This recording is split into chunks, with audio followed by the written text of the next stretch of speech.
લૂંટી અને ખેડૂતોને હેરાન કરીને કે પ્રજાને હેરાન કરી, વેપારીને હેરાન કરી અને આ કરવામાં આવે તો એ બરોબર નથી. આજે જે માર્કેટિંગ યાર્ડો છે એ ખરેખર છે ખેડૂતોને લાભ કરતા છે જ નહીં.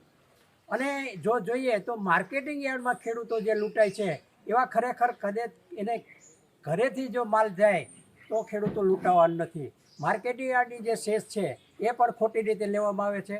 અને માર્કેટિંગ યાર્ડની સેસ લેતા હોય તો એને ખરેખર છે એ વેપારીઓને છે આ સરકારે વેપારીઓને છે ખેડૂતોએ જે બંનેનો પ્રશ્ન છે એ હલ કરવા માટે થઈ અને ખરેખર જે હરાજી કરવી હોય ને તો માર્કેટિંગ યાર્ડના જે અધિકારીઓ છે અને જે એના કર્મચારી છે એના મારફત જ કરવી જોઈએ. અને જેથી કરીને જે આ 5-10% જે આપણે ખેડૂતોને જે માર પડે છે એ માર ન પડે.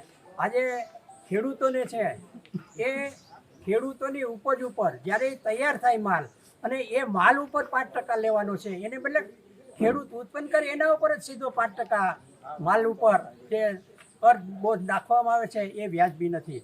રાજ્યના ગૃહ મિનિસ્ટર એમ બોલે છે કે નરેન્દ્ર મોદીની સરકાર આવી છે ત્યારથી જ ખેડૂતો 3 પાક લેવાની શરૂઆત થઈ છે.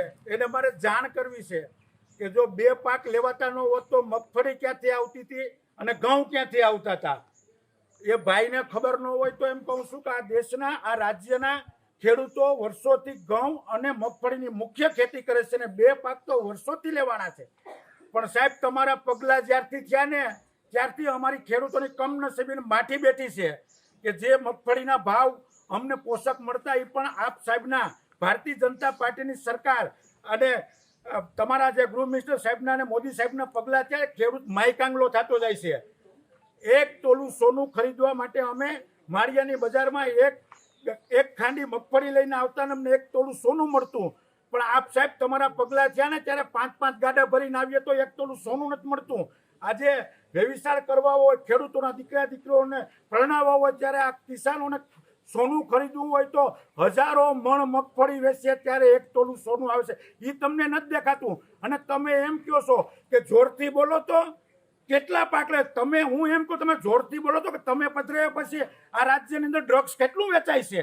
પેલા 20 વર્ષ પહેલા ક્યાં ડ્રગ્સ વેચાતું હતું? આપના 3 પગલાં થયા ને પછી અહીં ડ્રગ્સની ચારીકોર પોટલીઓ વેચાય છે. ખેડૂતોની ચિંતા કરવાને બદલે ખેડૂતોની મસ્કરી કરો છો તમે.